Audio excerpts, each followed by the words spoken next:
Shalom, selamat hari Minggu. Selamat pagi, Shalom. Oke, saudara, coba kita lihat. Saya dari dulu ayat ini mengganggu saya sebenarnya. Coba balik Yohanes 14 ayat 14. Ini ayat yang mengganggu saya. Yohanes 14 ayat 13 sampai 14. Saya nggak tahu mengganggu saudara, tapi mengganggu saya. Lihat, perhatikan saudara. Dan apa juga yang kamu minta dalam namaku, aku akan melakukannya, supaya Bapa dipermuliakan di dalam Anak. Sebenarnya kenapa tak disensor Tuhan doa ini? Apa saja aku lakukan. Bertahun-tahun saya nggak paham ayat ini. Saya khotbahkan tapi tak kuat dasarnya. Ayat 14, jika kamu meminta sesuatu kepadaku, sesuatu kalau bahasa Inggrisnya dikatakan, if you ask anything, bilang anything saudara. Jadi apa saja, kalau kau minta apa saja dalam namaku, aku melakukannya. Kenapa Tuhan berani ngomong gitu loh? Kita lihat jawabannya di Kolose 1 ayat 17. Kenapa apa saja? Bilang apa saja saudara. Kenapa apa saja? Lihat dalam Kolose pasal 1 ayat 17. Ia adalah terlebih dahulu dari segala sesuatu, dan segala sesuatu ada di dalam Dia. Apa saja dan segala sesuatu sinonim enggak? Tahu saudara sinonim? Sama. Kenapa Tuhan berani mengatakan minta apa saja? Karena segala sesuatu ada dalam Dia. Saya bagikan kemarin ke sini. Apa beda? Ada ayat juga yang aneh-aneh. Filipi 4 ayat 6. Kenapa aneh? Janganlah hendaklah kamu khawatir tentang apapun juga, tetapi nyatakanlah dalam segala hal keinginanmu, bukan nyatakan kekhawatiranmu. Aneh nggak ayat ini? Kita tidak suruh Tuhan katakan nyatakan kekhawatiran. Loh, yang kita nyatakan apa? Keinginan. Why? Di otak kita selama ini kita nyatakan kekhawatiran kita. Tapi ayat ini nggak pernah bilang nyatakan kekhawatiran. Yang dibilang perlu kita nyatakan apa? Keinginan. Loh, saya tanya, apalah ini ayat ini? Ini perhatikan baik-baik. Kenapa saudara khawatir? Saudara curiga, ada nggak? Jadi kenapa Tuhan bilang jangan khawatir? Karena semua kebutuhanmu sudah ada. Haleluya. Semua artinya apa? Semua. Jadi saudara, kenapa Tuhan katakan jangan khawatir? Karena Dia sudah siapkan bagimu. Apa yang disiapkan? Segala sesuatu. Haleluya. Jadi udah nyambung kayak ini sekarang kan? Udah nyambungnya. Kalau enggak saudara perhatikan kan, Tuhan bilang apa? Jangan khawatir. Tapi kenapa bukan kekhawatiran yang kita nyatakan? Keinginan yang kita nyatakan. Segala sesuatu ada dalam Yesus. Dan tahu Yesus ada di mana? Ada di hatimu. Haleluya. Jadi jangan lagi berpikir nanti bagaimana Tuhan menyiapkan. Dia sudah siapkan. Semua jawaban saudara, Dia belum mau akan, bukan. He's done. Maka dikatakan sudah selesai. Maka Tuhan bilang, kau jangan khawatir, tinggal kau bilang. Nyambung dengan ayat sebelumnya tadi kan? Karena itu you ask anything, because anything is in God. Segala sesuatu ada dalam Yesus. Impian saudara, keinginan saudara, segala sesuatu ada dalam dirinya. Karena itu Tuhan katakan jangan khawatir, say what you want. Haleluya. Aja biasanya yang kita doa apa? Kita ceritakan kekhawatiran kita kepada Tuhan. Kita cerita, Tuhan bilang so what? Jadi kau mau apa? Oh begini Tuhan, gini Tuhan. Jadi kau mau apa? Jadi tahu saya ceritakan kecilnya rumah saudara kepada Tuhan. Aku pengen rumah besar Tuhan. Haleluya. Karena rumah besar itu ada dalam Yesus. Segala sesuatu. Jangan katakan kok dia punya mobil aku tidak. Tahu saya cerita itu bilang so what you want. Kalau saya ngajak saya makan di restoran, mereka tidak khawatir apapun. Yang kita tanya mau makan apa. Disitulah pergumulan kami. Sering voting. Jadi tidak khawatir. Cuman keinginannya pun tak jelas. Tahu keinginan mereka yang terdalam apa? 3-3 selalu menang. Kentucky. Kenapa kita gak khawatir? Uangnya ada. Dan hari ini segala sesuatu ada dalam Bapamu. Jangan khawatir lagi. Say what you want. Katakan. Makanya waktu Petrus saudara dibilangnya, Tuhan suruh saya jalan di atas air, Tuhan tidak bingung. Tuhan tidak, what? Tidak. Tuhan katakan just walk. Karena segala sesuatu dalam dirinya. Waktu dihanya Lazarus mati 4 hari, Tuhan tidak stres. Lazarus bangkit karena inilah kebangkitan dan hidup. Waktu ada orang 5.000 orang yang belum makan, Tuhan tidak bingung dari mana roti. Dia bisa mujizat berlipat kali ganda. Hari ini Tuhan bilang kepada saudara, what you want, say it. Jangan-jangan kau tidak tahu apa yang kau inginkan. Ini yang masalah. Saudara, ini Tuhan bingung. So kau mau apa? Aku pengen teman hidup Tuhan. Maunya dia paling cakep. Susah Tuhan nyarinya.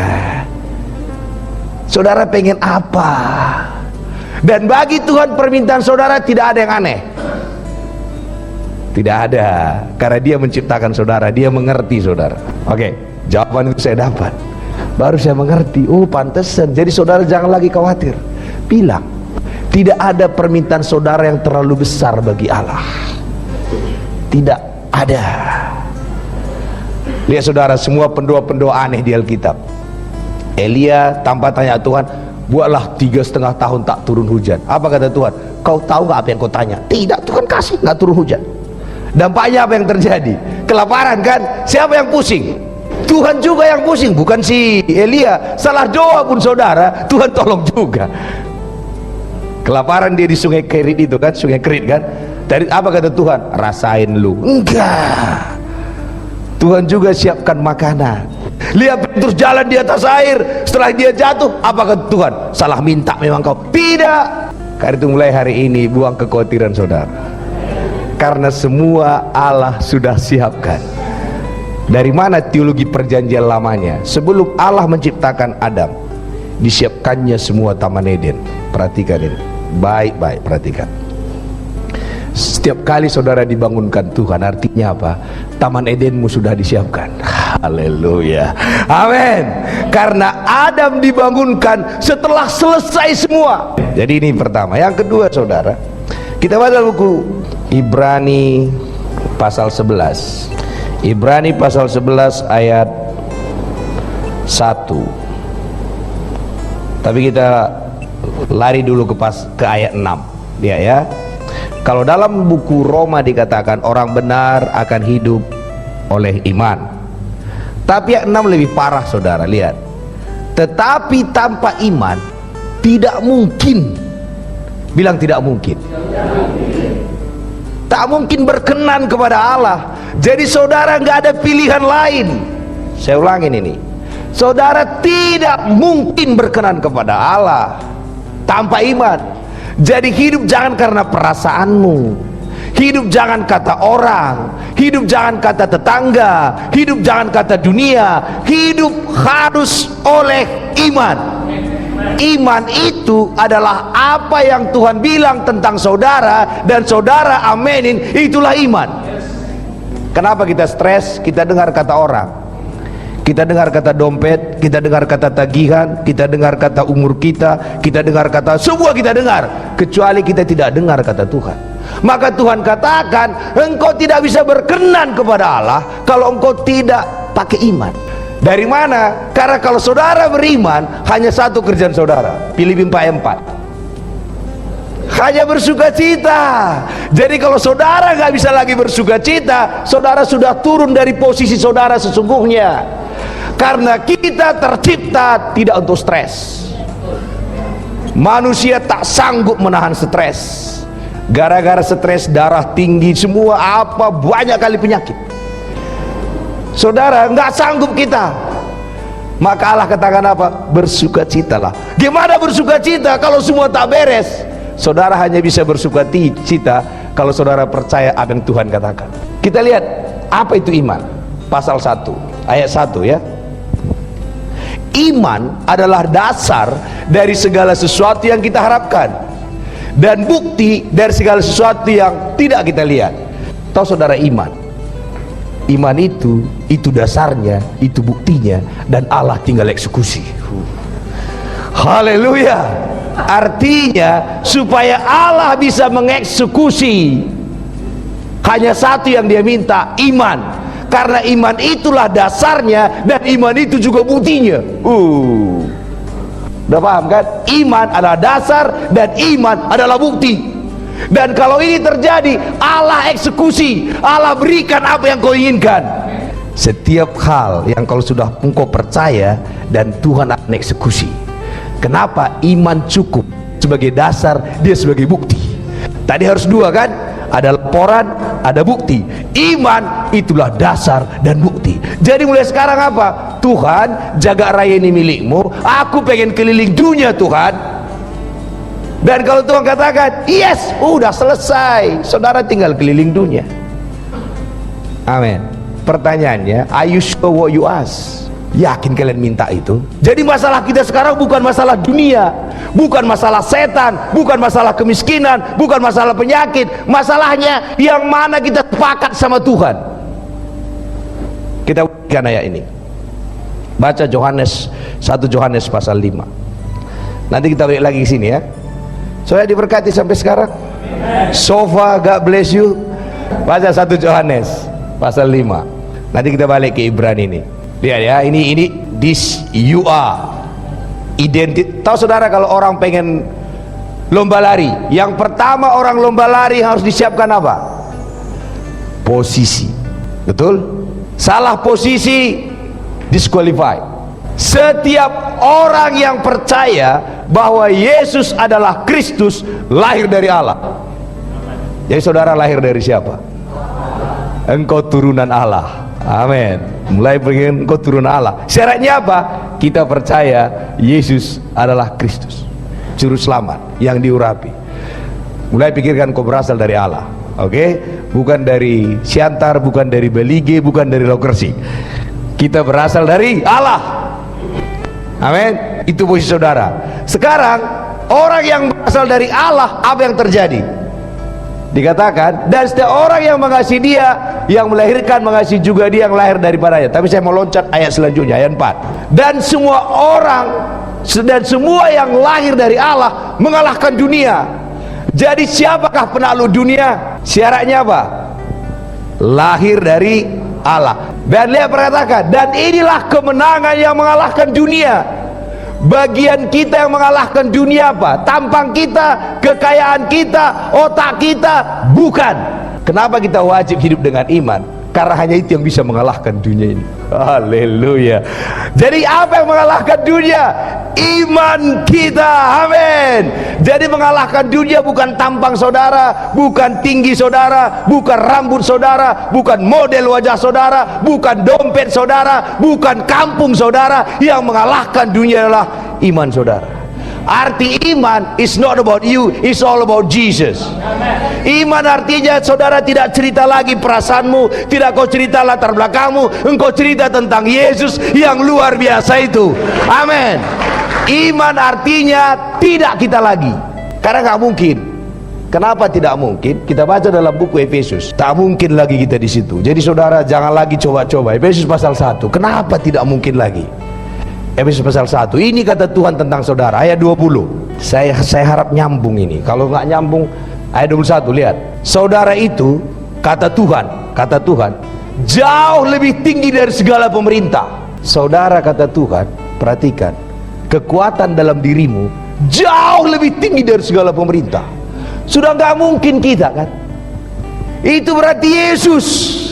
Amin. Jadi saudara percaya tak percaya, Tuhan melihat engkau itu di sini semua jauh di bawahmu.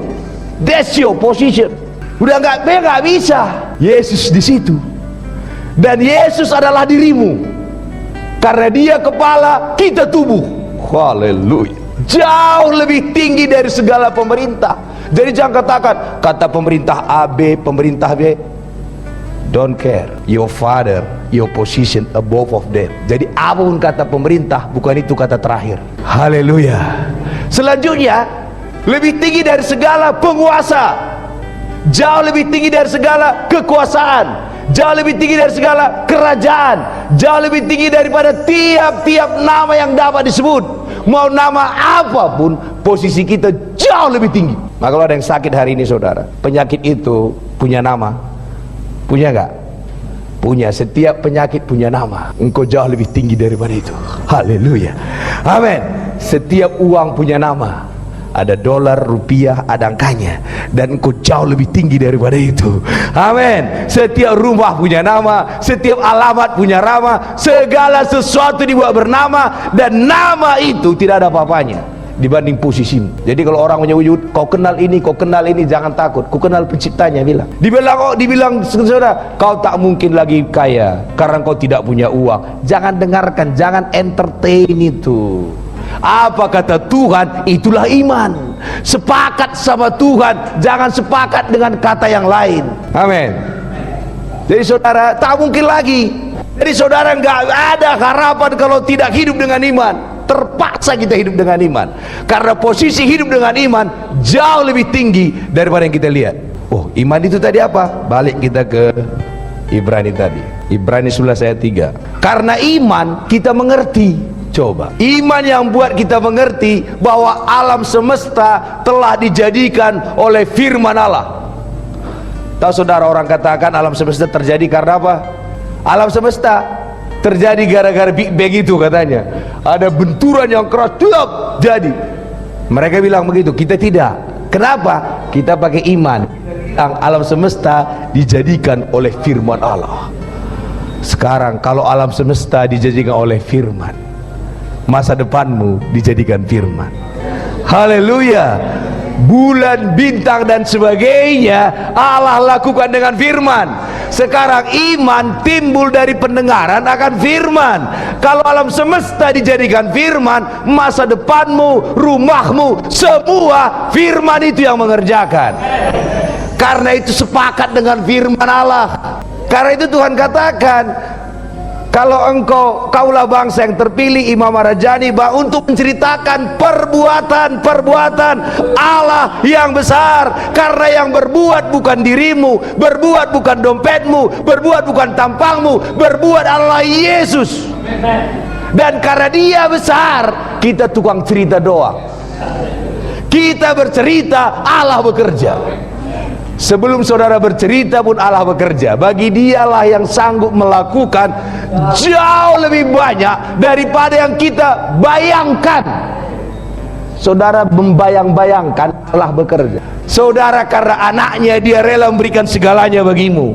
Tahu saudara, waktu anak yang hilang itu kembali, apa kata bapaknya? Cuci piring. Tidak, anakku sudah kembali. Dia peluk dulu, dia cium. Dia peluk, dia cium dulu. Dan karena Tuhan ya, bagi Tuhan tidak ada yang suka, tidak ada yang mustahil. Amin. Jadi kalau ada dalam hati saudara ini susah, katakan ini bukan susah, ini tidak mungkin, karena orang mati tidak bisa berbuat apa-apa. Dan dalam hati Tuhan, engkau telah mati. Jadi yang hidup siapa? Kristus yang hidup dalam diri kita. Dan Kristus ini luar biasa. Kekuasaannya jauh lebih tinggi dari segala pemerintah dan penguasa. And you are that position. Karena itu sebelum berperang, ambil posisi itu. Ambil dulu. Jadi saudara pagi-pagi itu jangan langsung dari bawah. Apalagi Tuhan, jangan lihat hebatnya Tuhan saudara. Masalah kita kecil semua, maka Tuhan gak pernah gugup. Dihantam gelombang dia tidur. Ada 5.000 orang kasih makan, dia bilang ke murid-muridnya, kau kasih makan mereka. Waktu dia mau dibunuh, lihat apa kata dia, siapa yang kalian cari? Tumbang semua orang itu. Coba kalau dia bawa pakai powernya, mati semua kan. Ingat di Getsemani itu, kalian cari siapa? Tumbang semua. Blup. Baru tunggunya lagi dulu. Udah bagi lagi mereka. Kalian cari siapa? Tumbang lagi.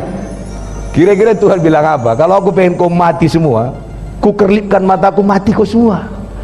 Tapi karena dosa kita, dia harus serahkan dirinya, menggantikan dirimu dan diriku. Haleluya, amin. Jadi jangan katakan Yesus kalah. Dia waktu tanya aja, siapa yang kamu cari? Tumbang. Hebat kan? Semua tumbang. Baru dia bilang, bangun. Siapa kamu cari? Tumbang lagi semua. Setelah itu, oke, aku aja, kalian bunuhlah aku. Baru datang si Judas kan, diciumnya dia, oke lah, kau bunuhlah. Tahu saudara, Kalau Tuhan pakai powernya sekali aja, selesai, dan kita nggak ada yang berselamat. Jadi kalau ada yang ganggu saudara, Tuhan bilang, aku sikat, aku sudah mati bagi dia. Maka saudara jangan percaya kata setan, percaya kata Tuhan. Enggak, kau tangan, dosaku, karena dosamu lah aku mati di kayu salib. Miskinku, karena miskinmu lah aku jadi miskin. Stresku, gara-gara stresmu lah ada mahkota duri. Sebuah masalah kita dia tanggung di kayu salib. Sudah dia tanggung, kau menderita, dia sedih. Saudara pengen Tuhan senang, pakai semua powernya, pakai semua kekuatannya. Sudah menderita, dia menderita lagi, saudara. Buat apa dia menderita? Amin. Maka di sorga nanti apa kata? Jadilah kehendakmu di bumi seperti di sorga. Di sorga ada sakit penyakit? Tidak ada. Di sorga ada miskin? Tidak ada. Di sorga ada stres? Tidak ada. Itu keinginan Tuhan dalam diri saudara. Tapi untuk duduk di situ hanya satu caranya, iman. Iman itu apa? Memperkatakan tentang Allah kepada setiap problem. Karena itu jangan terlalu sibuk membahas musuhmu siapa. Tahu saudara, musuh saudara itu sudah dikalahkan, dan musuh kita itu dia ciptakan. Tuhan pencipta segala-galanya ada dalam dirimu. Jadi jangan lagi bahas masalahmu kepada Tuhan, bahas sebesar apa Allah yang luar biasa itu. Itulah iman. Maka dikatakan dari siapa? Karena iman kita mengerti bahwa alam semesta telah dijadikan oleh firman Allah. Sehingga apa yang kita lihat telah terjadi dari apa yang tidak dapat kita lihat. Allah jadikan segala sesuatu pakai apa? Firman. Sekarang firman itu ada di mana? Ada di mulut kita. Haleluya. Jadi untuk Allah meminjam mulut saudara. Jadi saudara, kita gak bicara kepada musuh kita, kita harus ngomong. Lihat, waktu Daud menghantam Goliat, Daud berbisik gak? Daud ngomong gak? Daud ngomong, dinubuatkannya mau jadi apa Goliat itu. Dia tidak peduli Goliat setinggi apa, sebesar apa, sehebat apa. Daud katakan, aku tebas lehermu, setelah itu kusuruh burung-burung memakan kepalamu. Loh, dia tidak sopan loh sama si raksasa.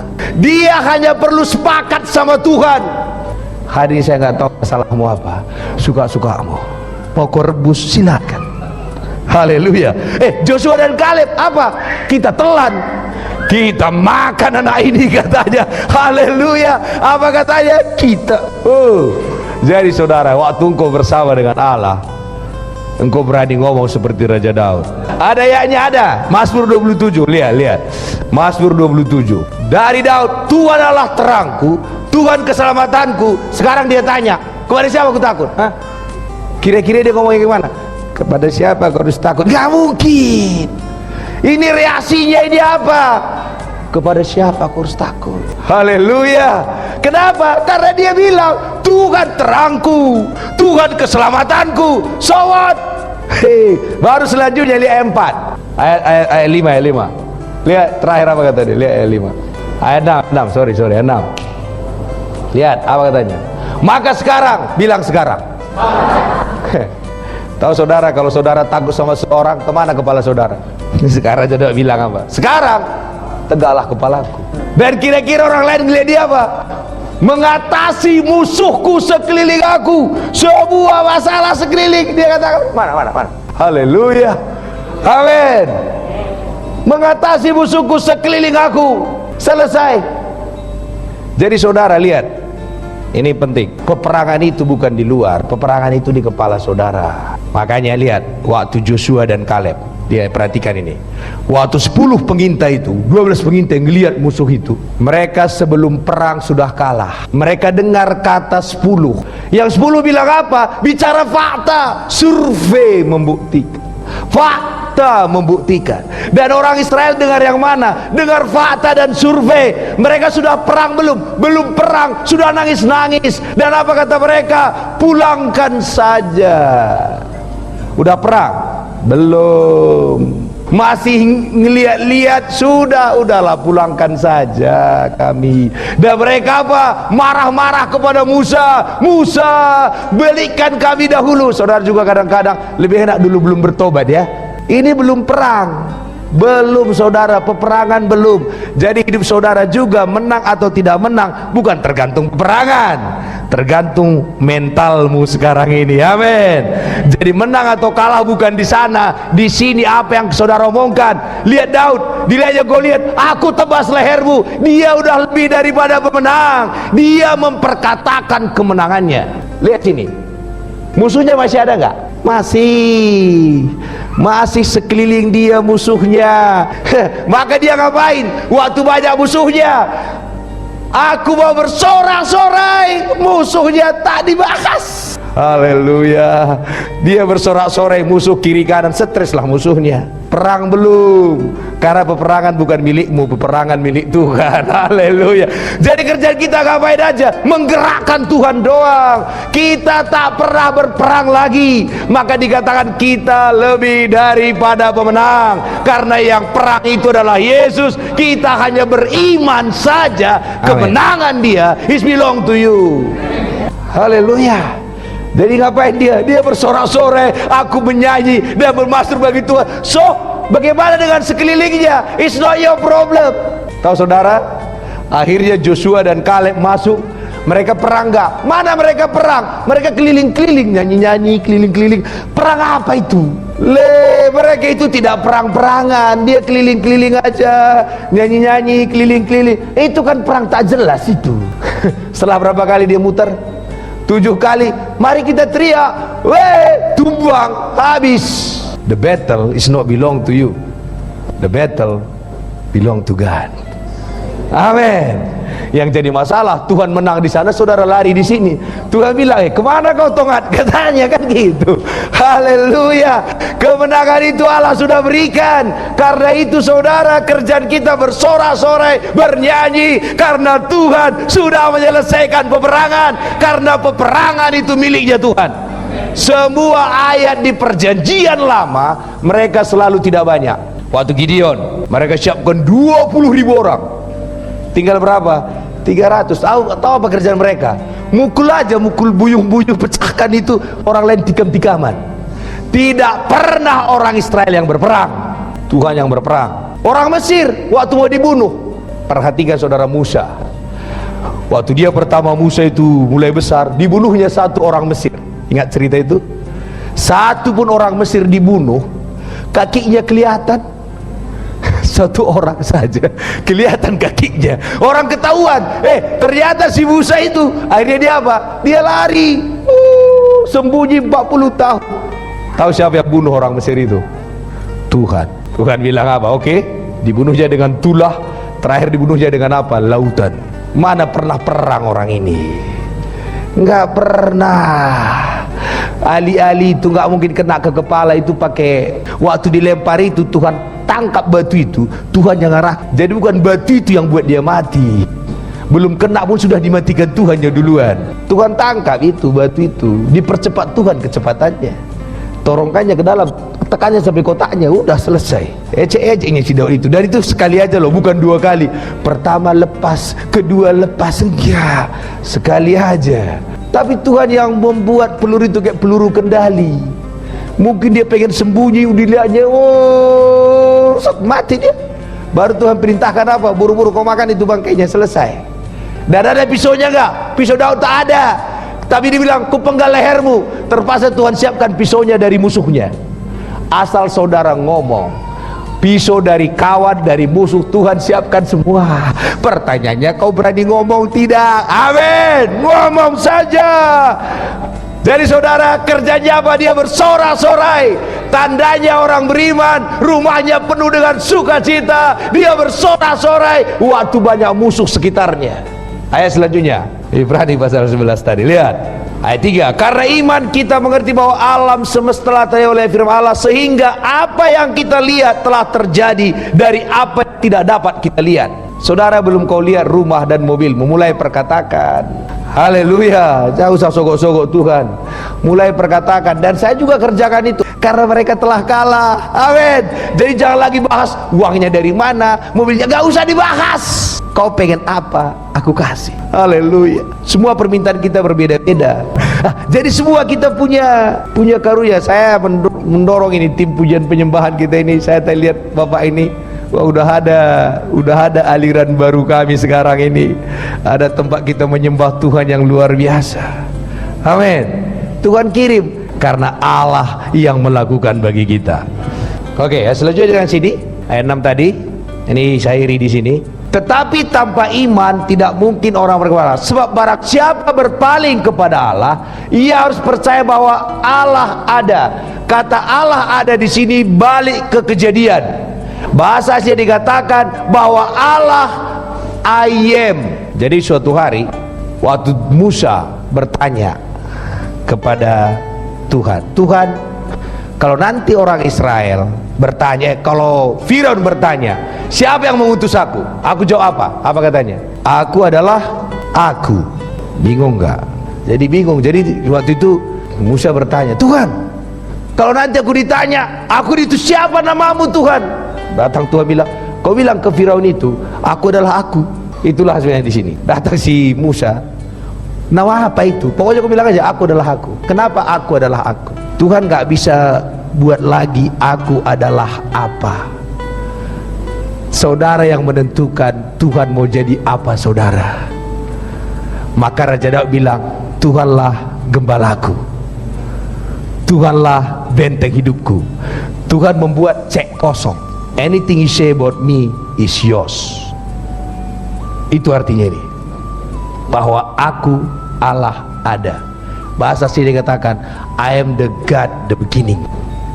Jadi hari ini saudara, bagi kita apa? Raja Daud pintar. Apa? Tuhanlah gembalaku, Tuhanlah kota benteng hidupku, Tuhanlah keselamatanku, Tuhanlah terangku. Tuhan bilang kepada saudara, lomom-lomom, Tuhanlah yang bayar tiketku. Amin. Tuhanlah yang bayar rumahku. Tuhan itu lomo-lomom. Bilang kiri kanan lomo-lomom saudara. Suka-suka saudara. Amin. Diberikannya cek kosong. Saudara pengen Tuhan jadi apa saudara? Maka Raja Daud bilang apa? Coba lihat Mazmur 27. Ini Raja Daud, suka-suka Raja Daud, dibuatnya Tuhan jadi apanya? Malahan ada suatu hal dikatakan, Tuhan membaringkan aku di padang rumput. Ada yang mengatakan, Tuhanlah bagaikan tempat tidur bagiku. Luar biasa dia, tempat tidur yang dibuatnya Tuhan.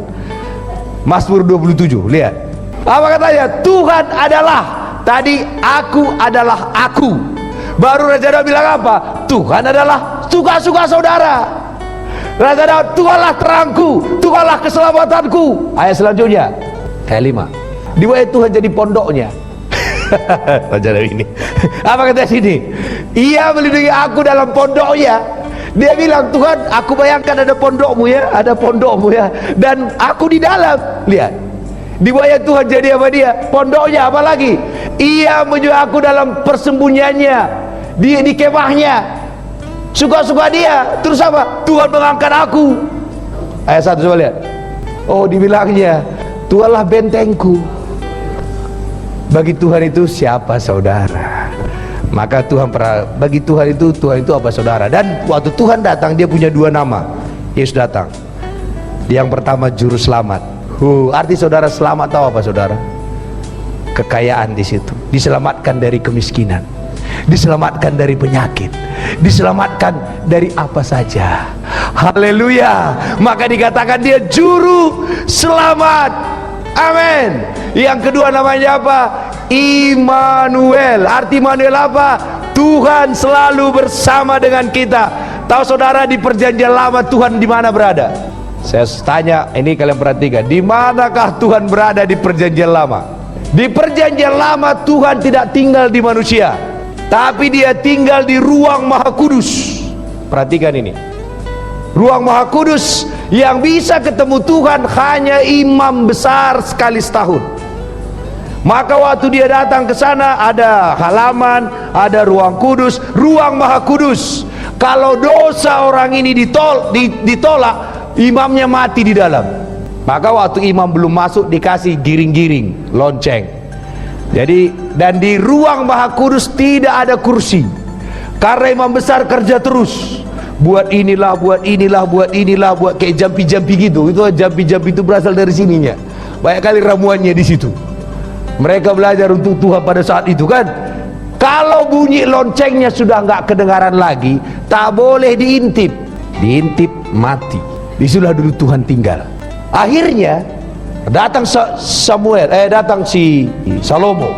Didirikannya lah rumah buat Tuhan. Kalau nggak salah harganya 3.500 triliun. Hei, saudara bisa hitung berapa harga dirimu ya? 3.500 triliun harga rumah dibangun Salomo kepada Tuhan. Apa kata Tuhan? Aku tak mau bangun lagi rumahku, kau yang bangun. Aku bangun rumahku sendiri. Tahu rumahnya di mana sekarang? Di hatimu dan di hatiku. Apa doa Raja Daud? Aku pengen tinggal di rumahmu Tuhan. Kita baca dalam Mazmur, lihat. Mazmur ini saya pernah bagikan di sini. Mazmur 27 ayat 4. Lihat. Ini doa Raja Daud. Satu hal telah kuminta kepada Tuhan. Ini bayangkan rumah Tuhan tadi ya. Menyaksikan kemurahan Tuhan dan menikmati baiknya. Itu keinginan Raja Daud. Keinginan Tuhan apa? Ditaruhnya rumahnya di hatimu agar dia bersamamu selama-lamanya. Dan tahu saudara, kenapa kita tidak mati? Kalau ada yang tidak kudus ketemu sama Tuhan kan mati. Kenapa kita tidak mati? Karena itu Tuhan pastikan Ibrani 10 ayat 10. Kenapa Tuhan kasih Ibrani 10 ayat 10?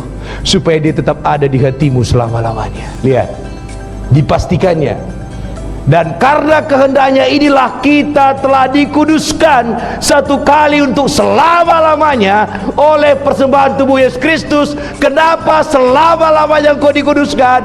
Karena dia pengen bersamamu selama-lamanya. Dia tak sanggup pergi darimu lagi. Dipastikan yang kau kudus agar dia bisa tinggal bersamamu selama-lamanya. Terus memberkati kita semua. Amin.